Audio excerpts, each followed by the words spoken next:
हापुड़ से इस वक्त की एक बड़ी और सनसनीखेज खबर। पूर्व मंत्री और 3 बार के विधायक रहे मदन चौहान पर जानलेवा हमला हुआ है।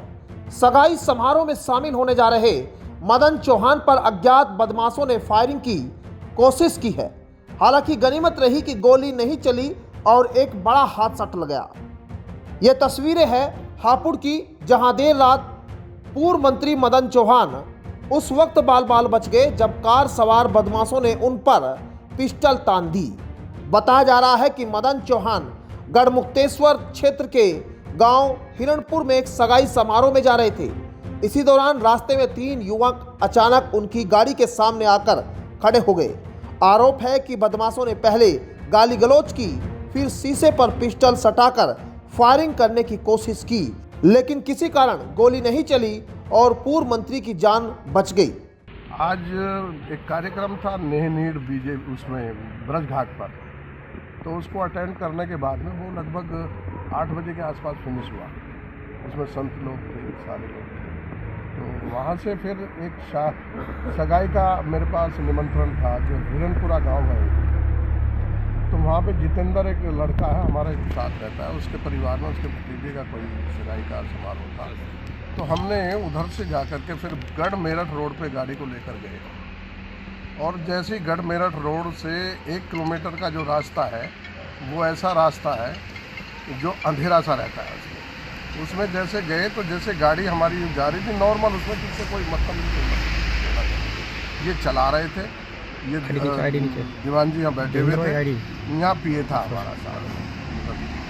तो तभी 3 लड़के खड़े थे, एक के हाथ में 2 पिस्टल थे, एक इस हाथ में एक इस हाथ में। और उसने हमारी गाड़ी देखते ही, माँ बहन की गाली देखते हुए और एकदम से इधर आया और वहाँ करते उस पर जोर से सटा के एकदम से टाइगर दबाया। अब ये तो ईश्वर की कृपा हुई कि हम पे वो उसमें या तो गोली नहीं थी चैम्बर में या मिस हो गई, लेकिन जब उसने दबाया और ये एकदम से हमारे पे आक्रमण किया तो हम सब लोगों ने आवाज़ सुनी, क्योंकि गाड़ी के शीशे बंद थे उस वक्त का। तो जैसे ही उसने करा वो लगा, तो हमने कहा हमारे ऊपर ये गोली लग गई। तो एकदम से दीवान जी उतरे और उतर के एकदम से इनकी जो वर्दी देखी उसने, और इन्होंने जो राइफल पे को हाथ दिया, साले मैं चला दिखाता हूँ, तो वो एकदम से वो भाग निकले और पीछे को गाड़ी में चले गए। कितने लोग थे? वो लगभग 4-5 थे गाड़ी में, इतना तो क्योंकि साइड में गाड़ी खड़ी थी। कौन सी गाड़ी थी? गाड़ी थी फॉर्चुनर, सफ़ेद रंग की है, और जो हम पढ़ पाए उसमें यूपी 14 और 8710 नंबर। मंत्री जी, पहले भी जो है खनन माफियाओं से आपका जो है एक विवाद रहा है, तो क्या मामला है? कहीं ऐसा तो नहीं कि वही एक गैंग? मैं ये नहीं समझ पा रहा, ना मैं गहराई में गया, मैं तो सीधे रास्ते का चला हुआ हूँ, और ईश्वर का और जनता का आशीर्वाद मुझे रहा है, आज भी है। ये जो गाड़ी आपके सामने अभी देखेंगे टूटी हुई है, ये खनन माफियाओं की है, और खड़ी हुई गाड़ी की तोड़ी। अगर आज दीवान जी नहीं होते तो वो हमको शायद कुछ और स्थिति बनती। क्या पूर्व में कोई कार्रवाई हुई थी जो पहले हमला हुआ था? कार्रवाई इसलिए नहीं हुई, वो मैंने एक तहरीर दी थी, गढ़मुक्तेश्वर में दी थी, जब एसएसपी वर्मा थे यहाँ।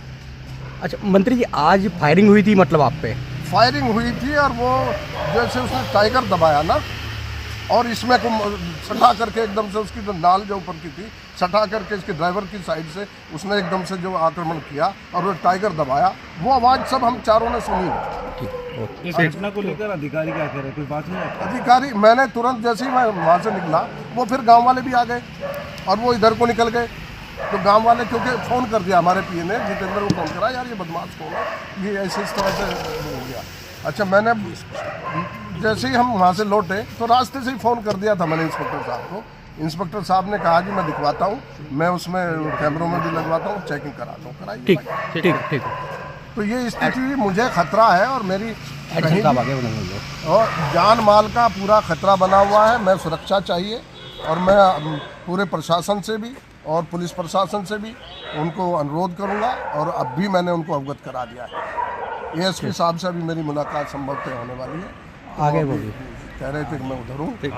घटना की सूचना मिलते ही एडिशनल एसपी विनीत भटनागर समेत पुलिस के वरिष्ठ अधिकारी मौके पर पहुंचे। पूरे इलाके में नाकाबंदी कर दी गई। आसपास के सीसीटीवी फुटेज खंगाले जा रहे हैं और बदमाशों की तलाश जारी है।